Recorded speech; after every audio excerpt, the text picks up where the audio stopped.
In today's video, we will show in detail what are the expenses that, if not controlled, can lead to poverty throughout your life. Take advantage of these 12 pieces of advice given by Robert Kiyosaki and watch the video until the end. Come on! The key to financial success is to focus on creating multiple sources of income. We're not talking about one, but multiple sources of income.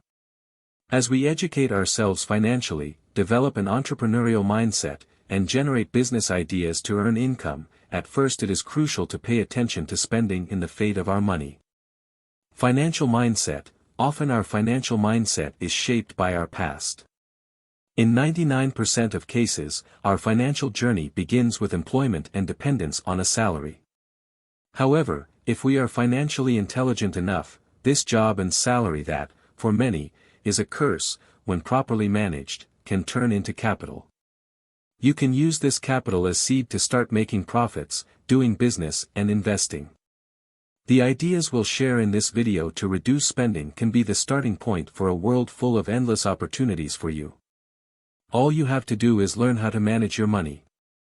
These are just a few ideas, but you should adapt them to your own reality and complement them with your own ideas to make them more powerful. Many people make the mistake of shopping because of promotions, mistakenly thinking they are saving money. But in reality, in a promotion, money just changes hands and owner.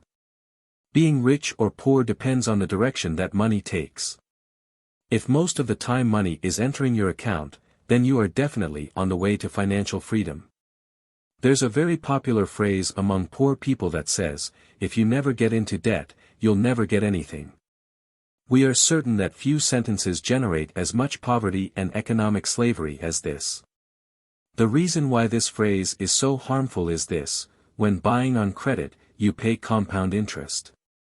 These compound interest rates enrich those who receive them and impoverish those who pay them. Compound interest, for those who pay, represents 2 or 3 times the original purchase price, while for those who receive it represents a benefit 2 or 3 times the original sale price. Who pays and who charges compound interest determines who is impoverished and who gets rich. Buying in used electronics is another common mistake.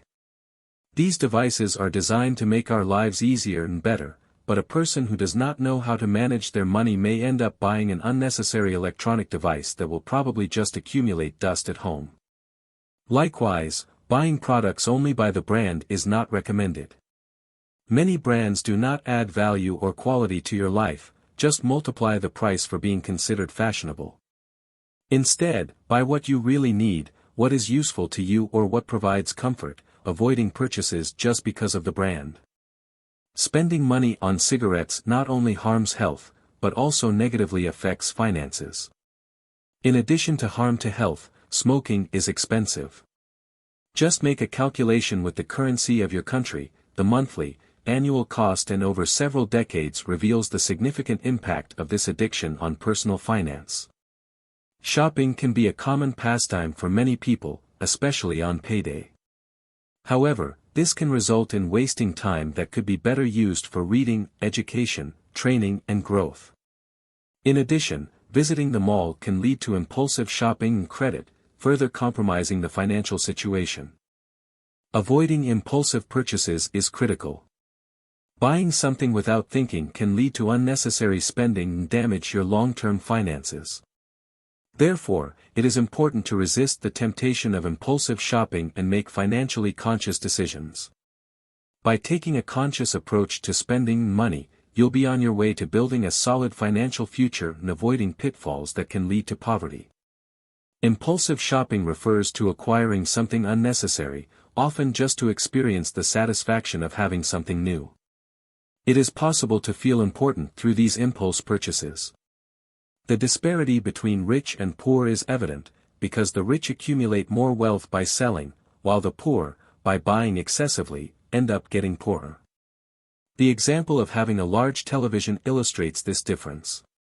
In the home of a low-income person, it is common to find a large television in relation to their income level.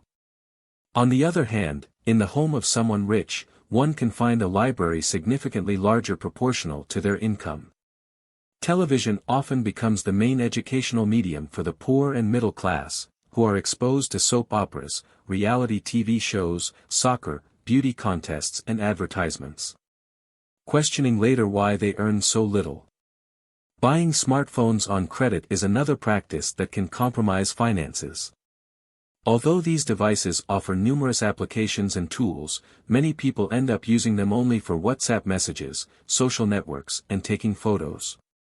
Seeing someone with a minimum wage in debt for buying a smartphone more expensive than they can afford is a painful situation.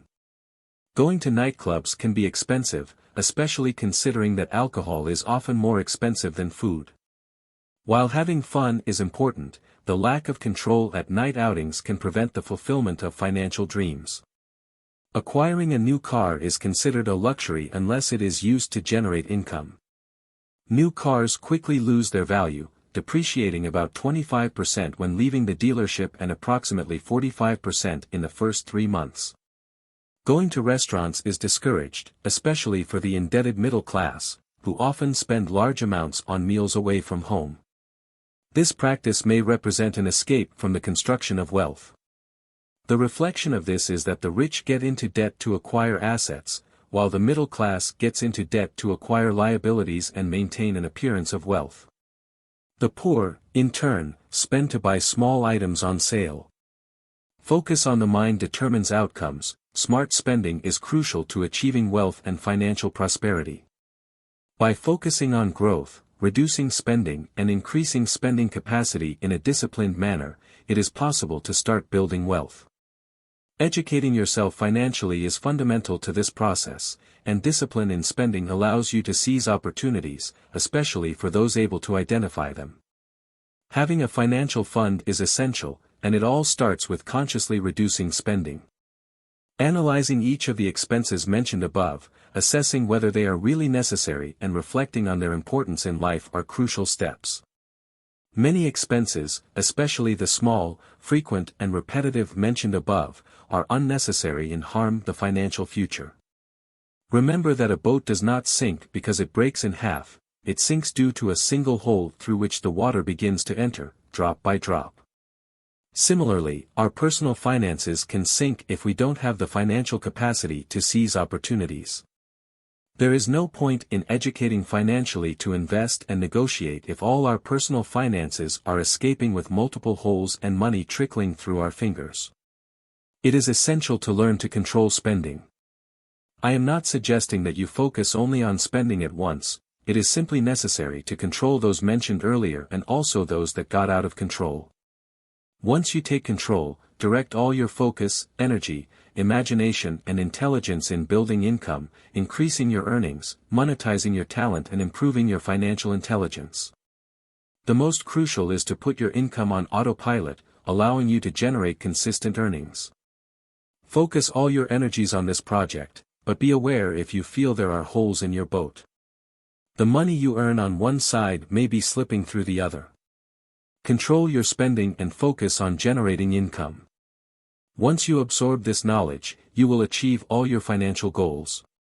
Cultivating a conscious financial mindset and avoiding common pitfalls such as impulsive shopping, excessive spending, and unnecessary debt are crucial steps to building a sound financial future. By focusing on asset building and income generation, we can achieve our financial goals. If this content was valuable to you, be sure to click like, share and subscribe to the channel to receive the videos whenever it is posted. Until the next time.